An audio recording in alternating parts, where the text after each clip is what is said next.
ஏங்க மாமா இத எழுதி வச்சிட்டு போயிட்டாரு. எழுதி வச்சிட்டு போயிருக்காரா? என்ன என்ன லெட்டர் அது? எல்லாருக்கும் படிச்சு காட்டணும். படி. படியா? எல்லாரும் என்ன தேடுவீங்கன்னு தெரியும். எனக்கு எதுவும் ஆகல, நான் நல்லா தான் இருக்கேன். என்ன நினைச்சு நீங்க யாரும் பயப்பட வேண்டாம். என்ன யாரும் தேட வேண்டாம். நேரம் வரும்போது நானே வந்துடுவேன்.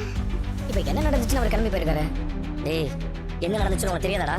உன்னால அப்பா அப்படி போயிருக்காரு. என்ன அப்படி அப்பா அப்படி சொல்றீங்க? சொன்னா கேட்டா விடா. இவன் தான் எல்லா பிரச்சனை காரணம். இவனால தான் அப்பா வீட்டை விட்டு போயிருக்காரு. ஏண்டா, இப்படி அவர் வீட்டை விட்டு போக வச்சிட்டேடா. ஊரை சுத்தி கடனை வாங்கி வச்சிட்டு அவர்கிட்ட சொத்தை பிரிச்சு கேட்டா அவருக்கு எவ்வளவு கஷ்டமா இருந்திருக்கும். எல்லாம் உன்னால தான்டா. பணம் தான் உனக்கு முக்கியம் இல்ல.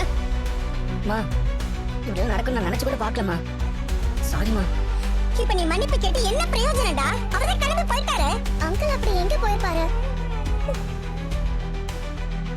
டேய், நீங்க 3 பேரும் என்ன பண்ணீங்களோ ஏது பண்ணீங்களோ எனக்கு தெரியாது. அவரை கண்டுபிடிச்சு அவர் காலை பிடிச்சு கெஞ்சியாவது அவரை இங்க கூட்டிட்டு வரீங்க.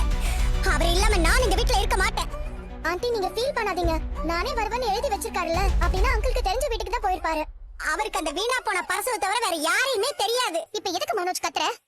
உன்னாலதான் பிரச்சனையே ஸ்டார்ட் ஆச்சு. நீ அவர்கிட்ட சொத்தை பிரிச்சு தர சொல்லி கேட்ட. அந்த வருத்தத்துல பாவம் அவர் எங்கேயோ போயிட்டாரு. இப்ப இதுக்கும் நான் தான் காரணம்னு சொல்லி ஆண்டி ஏன் மேல பழிய போட்டுருக்காங்க. பழியெல்லாம் போடல. அம்மா சொல்றது உண்மைதானே? எல்லாத்துக்கும் நீதான் காரணம்.